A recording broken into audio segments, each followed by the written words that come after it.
জীবনে প্রথমবার ১ টাকায় বড়লোকের বুফে খেলাম, আর সেটার সাথে সাথে দেখাবো এত সুন্দর ডেকোরেশন করা এই রেস্টুরেন্টটা।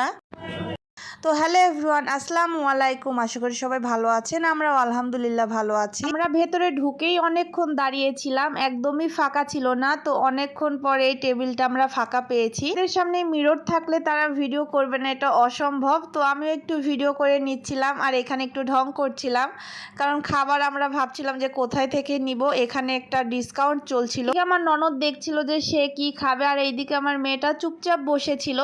তো আমিও একটু ঢুকে গিয়েছিলাম, আর এত বেশি ভিড় ছিল, আর আমরা সন্ধ্যার পরে গিয়েছি। আমার মনে হলো যে এইখানকার খাবারটা খুব বেশি ভালো না, ডেকোরেশনটা অনেক বেশি সুন্দর, সেই জন্যই সবাই আসতেছে।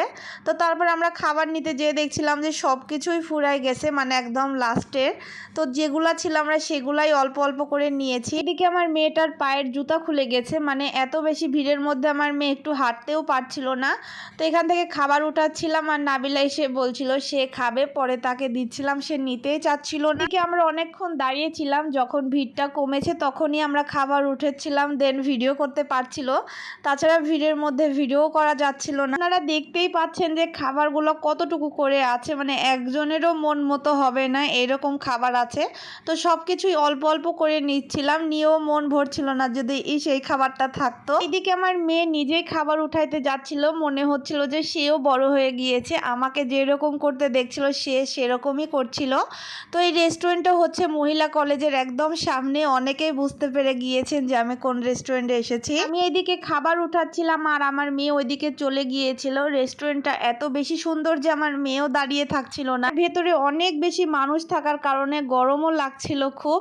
তো এইদিকে খাবার উঠানো একদম শেষ। এই খাবারগুলো ওজন করতে হবে, 1 গ্রাম 1 টাকা করে এই খাবারগুলো। তো আমিও খুব বেশি খাবার নিই নাই, কারণ ভালোগুলাই সব ফুরাই গিয়েছিল। তো এখানে এই তো ওজন করছিলাম, আমার কত হয়েছে 100 কত টাকা যেন ঠিক মনে হচ্ছে না। তো এখানে দাঁড়িয়ে থেকে আমি শুনছিলাম যে আমার কত টাকা হয়েছে। আমার মেয়ের এদিকে ঘুরাই শেষ হচ্ছে না, সে একাই সবকিছু ঘুরে নিচ্ছে। আর সব থেকে সুন্দর জায়গা হচ্ছে এইটা। কাছে তো পুরো রেস্টুরেন্টটাই খুব বেশি সুন্দর লেগেছে, তার মধ্যে এই জায়গাটা একটু বেশিই সুন্দর। তো এই তো আমরা খাবার নিয়ে টেবিলে চলে এসেছি, আর এখানে সব ব্যাগগুলা সব রেখে গিয়েছিলাম। তো তারপরে যে আমার মেয়েকে দিলাম, সে একাই খাবে, বড় মানুষের মতো করছিল। আর পাশে তার একটা আন্টি বসেছিল, সেই আন্টির সাথে সে খুবই দুষ্টামি করছিল। নীলাবুড়ি কোথাও গেলে খুব একটা জ্বালায় না, কিন্তু সেই দিন খুবই জ্বালিয়েছি আমাকে। তো তারপরে নাবিলা বুড়িকে একটু শান্ত রাখার চেষ্টা করছিলাম, আর এইদিকে আমার ভিডিও নিচ্ছিল।